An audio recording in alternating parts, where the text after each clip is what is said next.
April April 1 నుండి ఈ single use plastics అనుకుంటే ఈ 70 మైక్రాన్స్ కంటే తక్కువ ఉంటున్న క్యారేజ్ బ్యాగ్స్ కానీ, ఈ ప్లాస్టిక్ స్పూన్స్ కానీ, ప్లాస్టిక్ టంబ్లర్స్ కానీ, ప్లాస్టిక్ ప్లేట్స్ కానీ, అట్లా ఒక సెట్ ఆఫ్ ఐటమ్స్ అన్ని కూడా మనం బ్యాన్ చేయడం జరుగుతుంది.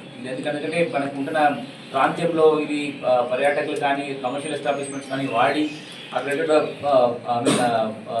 ఈ ఫారెస్ట్లో పెట్టడము, ఆర్ ఇది వెళ్ళి మన ఆల్ వాటర్ బాడీస్లన్నీ కలపడము, అది తాగేసి చాలా మందికి అనారోగ్యం రావడము, ఇదన్నీ కూడా జరుగుతుంది. అదన్నీ కూడా అరికట్టడం కోసము ఈ single use plastics plus some other ఐటమ్స్ని మనం ఏప్రిల్ 1 నుంచి బ్యాన్ చేయడం జరుగుతుంది.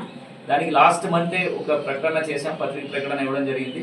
దాని ఒక ఆర్డర్ కూడా మనం ఇచ్చాము. దాని ద్వారా ఆల్ ప్రజలకి ఫస్ట్ అవగాహన కార్యక్రమం ఏర్పాటు చేయడం జరుగుతుంది. అండ్ ఎస్పెషల్లీ కమర్షియల్ ఎస్టాబ్లిష్మెంట్స్ వాళ్ళకి అందరూ కూడా నోటీసులు ఇచ్చేసి వాడకుండా ఉండడానికి కావాల్సిన ఏర్పాటు చేస్తాము. అండ్ మళ్ళీ కూడా ఈ నోటీస్ ఇచ్చేసి వాళ్ళకి ఒక ఛాన్స్ ఇచ్చిన తర్వాత కూడా వాళ్ళు ఖచ్చితంగా వాడితే వాళ్ళ మీద తగ్గ చర్యలు తీసుకుంటాం. అండ్ మనకి జిల్లాకి వచ్చిన ఆల్ ఎంట్రీలో మనకున్న 5 డిఫరెంట్ ఎంట్రీస్ ఉన్నాయి. రంపచోడవరం కానీ, చింతూరు కానీ, ఇక్కడ 2 ఈ తాటిపర్తి కానీ, ఇక్కడ అనంతగిరి రూట్లో కానీ ఉంటున్న ఆల్ ఎంట్రీస్లో ఫారెస్ట్ డిపార్ట్మెంట్ ఒక చెక్ పోస్టులు కూడా ఏర్పాటు చేయడం జరుగుతుంది. ఆ చెక్ పోస్ట్లో ఖచ్చితంగా స్పెసిఫిక్గా ఈ plastic bottles or plastic single use plastics ఏమేమి తీసుకొస్తున్నారో అదన్నీ కూడా కలెక్ట్ చేసేసి అక్కడ నుంచి అది డిస్పోజ్ చేయడం జరుగుతుంది. సో ప్రజలకి కొన్ని అసౌకర్యాలు ఉంటుంది ఇమీడియట్ స్టార్టింగ్లో, బట్ తప్పదు. ఎనివే ఈ ఏరియాలో ఈ ప్లాస్టిక్స్ బ్యాన్ చేసినప్పుడు ఈ కార్యక్రమాలు చేయడం జరుగుతుంది.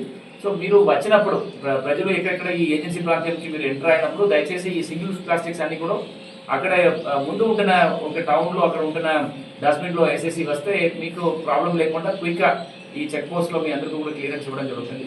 మీరు తీసుకొచ్చిన ప్లాస్టిక్స్ని మనం మళ్ళీ అది రీసైకిల్ చేసేసి అది ఇండస్ట్రీస్కి పంపించడం జరుగుతుంది. సో ఈ సింగిల్ యూస్ ప్లాస్టిక్స్ బ్యాన్ చేయడంలో ఎన్ఫోర్స్మెంట్ కార్యక్రమాలు revenue department, Panchayat Raj and police department కలిసికట్టి చేయడం జరుగుతుంది. దీనికి ఈ ప్రజలు, ఈ కమర్షియల్ ఎస్టాబ్లిష్మెంట్స్ ఉంటున్న అన్ని వ్యాపారులు అండ్ ప్రజాప్రతినిధులు అందరూ కూడా సహకరించవలసిన కోరుతున్నాం.